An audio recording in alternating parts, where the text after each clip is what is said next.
night, after just coming back from India with a bunch of images and photographs, I wanted to write down and kind of document my experience there. More things than I thought that I would think about, and it goes something like this. Some 32 years ago, a mentor friend of mine asked one of the most pivotal questions in my life, and he said, what do you enjoy doing? What do you want to do? Reflected for a minute before coming up with some really clear answers. And those included that I wanted to travel, I wanted to be outside, and I wanted to make a difference with people. 32 years later, these three things are still some of my most coveted interests. But in the past 6 years, I've added a new interest, which is to have an impact on animals and nature, specifically in the conservation of animals and nature. And this started with my first trip to India to facilitate a program with Oracle for Odyssey. I delivered our Helping Hands program and attended my very first fitting, giving people the hands that we had just built. And I met a boy named Shiv Kumar, 13-year-old boy who lost his hand while retrieving his kite from power lines and was electrocuted. And it was a life-changing experience for me, and it was a life-affirming from the context of work, feeling like I was making a difference. But also something drew me to a national park in southern India called Bandipur, with the idea of getting to see a tiger in the wild. Just a profound thought. On one of the drives through the forest, it did appear, and I could hardly breathe, and I pointed my tiny little camera at the time at this magical creature and started to snap away. And I was so happy that I got to see this animal and was able to capture this image. Well, next to me in the vehicle was an Indian man named Sunny. And he had a camera that could eat mine, this gigantic lens, and when he showed me his pictures, I was just stunned at the beauty that he was able to capture. And it was such a contrast with what I thought was beautiful in my little image.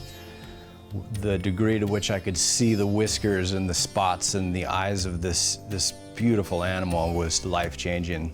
Well, I felt really lucky in that moment, and Sunny reaffirmed how lucky I was to be able to see this. Apparently it takes about 20 drives through this particular forest to get to see one tiger, and on my first drive I was that lucky to see this amazing animal. I realized in looking at his image that it was people like Sunny and these other photographers that were the ones that were going to save these animals.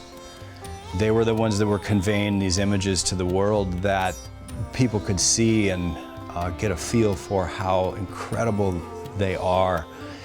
And so I set out to join Sunny in the ranks of these photographers and trying to provide the images to the world where we could fall in love with these species.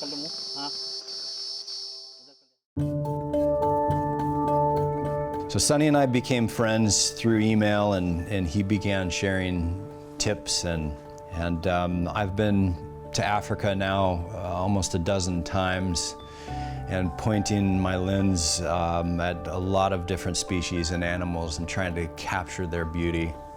And I think I've taken somewhere in the realm of 30,000 pictures, deleted most of them, some images that I've kept and I'm really proud of. But they keep calling me. These animals keep asking me to photograph them, or at least that's what I feel and hope that they're saying to me, because I can't stop. It's the eternal pull of just trying to capture the beauty of these animals is something that photography is about. It's also about perspective, and being able to see a new perspective, a new way that they're interacting with their natural surroundings, and the way that we are interacting with them as photographers and people, they're observing them in their natural habitat. It is alluring, it's captivating, it's addictive.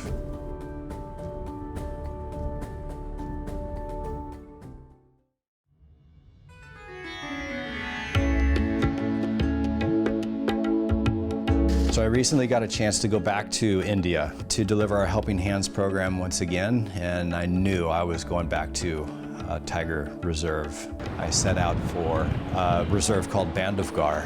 In looking online for places to stay at Bandhavgarh, I stumbled across a treehouse, which was really cool. My guide's name was Karan, and together we searched the reserve over 3 days with bigger lenses and better cameras. Again, I was that lucky to see this amazing animal.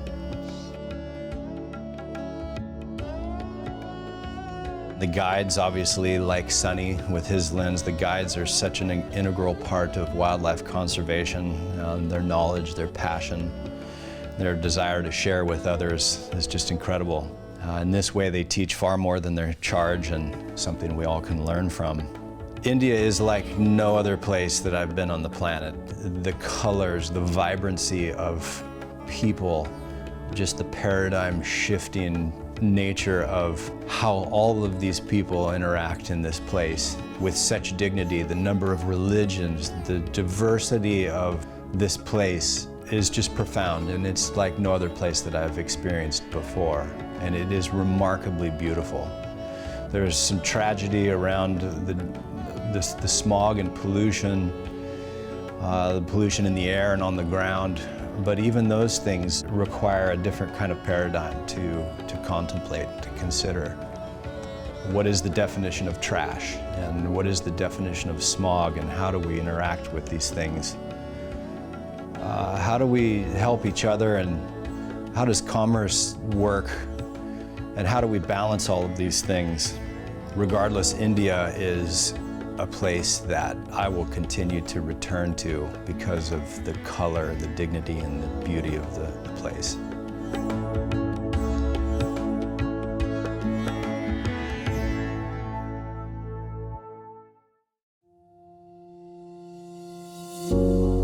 Making a difference for people is still, I think, the underpinning of all of my work and all of my desires, and photography has become a means to that.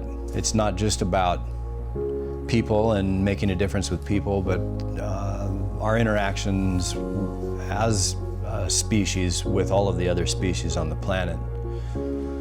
This more holistic approach to serving people and helping people, I think, cannot exclude animals and nature. We are among those things, and we can't forget that. And photography is a way of reminding myself and hopefully inspiring others that we are an integral part of nature. And the more that we get in it, the more that we see it, the more that we experience, I think allows us to be more human.